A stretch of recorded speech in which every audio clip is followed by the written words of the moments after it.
पश्चिम बंगाल भारत का वह राज्य जो सिर्फ राजनीति से नहीं बल्कि साजिशों से भी जलता है। कोलकाता की गलियों से लेकर बॉर्डर तक फैली उस जमीन की कहानी जिसे इतिहास ने तो गुलाबी स्याही में लिखा था, लेकिन हकीकत में वह स्याही काली थी। एक ऐसा राज्य जो बांग्लादेश की सीमाओं से सटा हुआ है। पोरस बॉर्डर्स, खुले रास्ते और खामोश साजिशें। मुर्शिदाबाद, मालदा, उत्तर 24 परगना और साउथ 24 परगना ये सिर्फ जिले नहीं हैं, ये आईएसआई के लिए जिंदा नक्शे हैं। हर साल हजारों बांग्लादेशी घुसपैठ करते हैं, कुछ रोजी रोटी की तलाश में, लेकिन कुछ हथियारों के साथ, नफरत के साथ और मकसद के साथ। और ये सब हो रहा है राज्य सरकार की आंखों के सामने, या शायद उनकी आंखों के इशारे पर। राज्य की राजनीति धर्म, जाति और वोटों की साजिशों में इतनी उलझ चुकी है कि देश की सुरक्षा हाशिए पर चली गई है। साल 2010 से 2024 के बीच पश्चिम बंगाल में 47 ऐसे मॉड्यूल पकड़े गए जिनका सीधा संबंध पाकिस्तान के आईएसआई से था। लेकिन हैरानी की बात ये थी कि इनमें से ज्यादातर मामलों में जांच को दबा दिया गया, फाइलें गुम हो गईं और गवाहों की जुबान बंद हो गई। क्या ये सिर्फ इत्तेफाक था या फिर कोई बड़ी साजिश? अब कहानी का पर्दा उठता है आईएसआई के जन्म से लेकर आज तक की उस काली सच्चाई पर जिसे भारत भूल नहीं सकता, लेकिन बंगाल ने अनदेखा कर दिया। साल 1948 पाकिस्तान ने अपने अस्तित्व के एक साल बाद आईएसआई को जन्म दिया। मकसद था भारत पर निगरानी रखना, लेकिन धीरे धीरे ये निगरानी बदल गई एक ऑब्सेशन में। 1965 की जंग हो, 1971 की हार या 1999 का कारगिल, हर बार आईएसआई पीछे से पाकिस्तान की सेनाओं को निर्देश दे रहा था। लेकिन असली खेल तब शुरू हुआ जब आईएसआई ने सीधे भारत के अंदरूनी ताने बाने को कमजोर करने का प्लान तैयार किया। इस प्लान का नाम था ऑपरेशन घुसपैठ और दंगा। सबसे पहले उन्होंने अपनी नजरें पश्चिम बंगाल पर डाली। बांग्लादेश की सीमा सबसे कमजोर कड़ी थी। धीरे धीरे आईएसआई ने वहां कट्टरपंथी विचारधारा, हथियारों की तस्करी और फर्जी दस्तावेजों का नेटवर्क खड़ा कर दिया। और इस पूरे जाल में सबसे महत्वपूर्ण मोहरा बना स्थानीय राजनीति। राज्य सरकारें वोट बैंक की राजनीति में इतनी मशगूल रहीं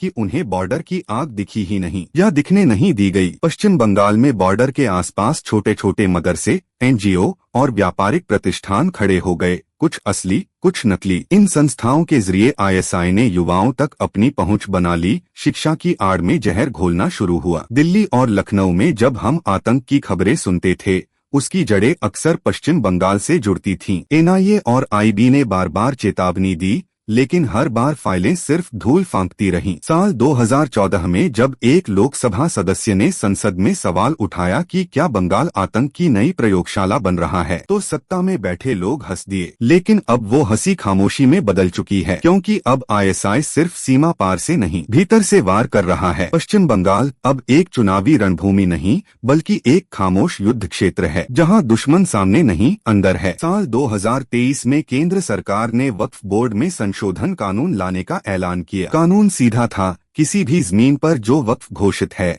उसे लेकर अब पारदर्शिता और सख्ती लागू होगी। लेकिन पश्चिम बंगाल में इसका विरोध सामान्य नहीं था। जगह जगह प्रदर्शन, मस्जिदों से बयान, भीड़ सड़कों पर, और फिर शुरू हुआ हिंसा का वो दौर जो खुद एक साजिश की तरह लगा। क्या ये सच में धर्म की सुरक्षा का आंदोलन था या फिर किसी बड़े राज को बचाने की कोशिश? जांच एजेंसियों को जो सुराग मिले उसने सबको चौंका दिया। कई वक्फ संपत्तियां ऐसी थीं जो बांग्लादेशी घुसपैठियों के नाम पर फर्जी दस्तावेजों से दर्ज की गई थीं, और इन दस्तावेजों की जड़ें जुड़ी थीं आईएसआई द्वारा संचालित नेटवर्क्स से। साल 2022 की एक खुफिया रिपोर्ट ने बताया कम से कम 17 ऐसे मदरसे और एनजीओ पश्चिम बंगाल में सक्रिय हैं जो आईएसआई से सीधे या परोक्ष रूप से फंडिंग पाते हैं। और ये संस्थाएं सिर्फ प्रचार नहीं, बल्कि युवाओं का ब्रेन वॉश, हथियारों का वितरण और राजनीतिक पार्टियों में घुसपैठ का भी जरिया थीं। लेकिन तब भी राज्य सरकार ने कोई सीधी कार्रवाई नहीं की। क्या राज्य सरकार ने इन्हें जानबूझकर नजरअंदाज किया, या फिर आईएसआई ने अपने जाल में राज्य की कुछ संस्थाओं को पहले ही लपेट लिया था? मालदा, मुर्शिदाबाद और बशीरहाट, यहाँ पर पिछले 10 वर्षों में 5200 एकड़ जमीन वक्फ के नाम पर दर्ज की गई, जिनमें से लगभग 40% पर दस्तावेज फर्जी निकले। लेकिन सवाल उठा, इन सब की जांच क्यों नहीं हुई? क्या राज्य सरकार ने इन्हें जानबूझकर नजरअंदाज किया, या फिर आईएसआई ने अपने जाल में राज्य की कुछ संस्थाओं को पहले ही लपेट लिया था? साल 2022 की एक खुफिया रिपोर्ट ने बताया कम से कम 17 ऐसे मदरसे और एनजीओ पश्चिम बंगाल में सक्रिय हैं जो आईएसआई से सीधे या परोक्ष रूप से फंडिंग पाते हैं। और ये संस्थाएं सिर्फ प्रचार नहीं,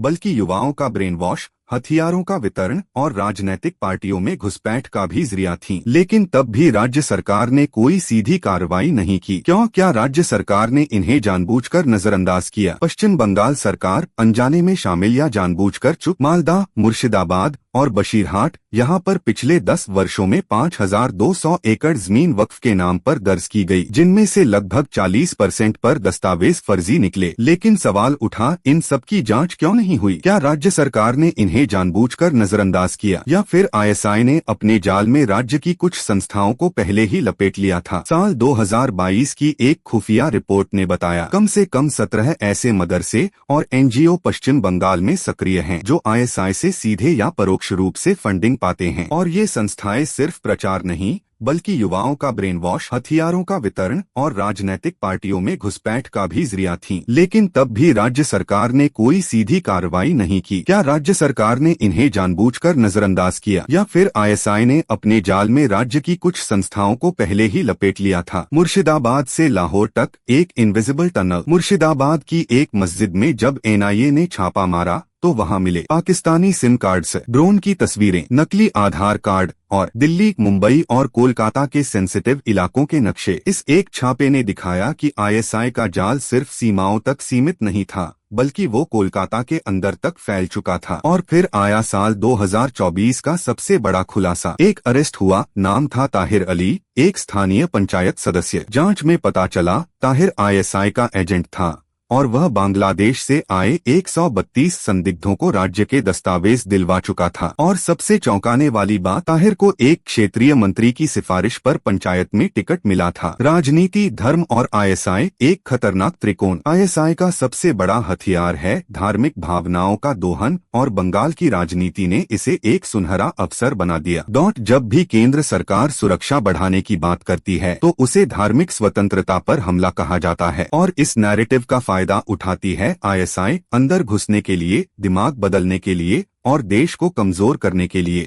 आज जब हम पश्चिम बंगाल को देखते हैं तो हमें सिर्फ एक राज्य नहीं बल्कि एक एक्टिव कॉन्फ्लिक्ट जोन दिखाई देता है। एक तरफ वोट की राजनीति है, दूसरी तरफ देश की सुरक्षा। सवाल अब ये है, क्या सरकारें जागेंगी या ये आग धीरे धीरे पूरे देश को जला देगी? क्योंकि आईएसआई सिर्फ बॉर्डर पार से वार नहीं करता, वो हमारे बीच में बैठकर हमारे ही हाथों से देश को जलवाता है। बस एक लाइन, आंखों के सामने है दुश्मन पर हमने उससे अपना मेहमान समझ लिया है।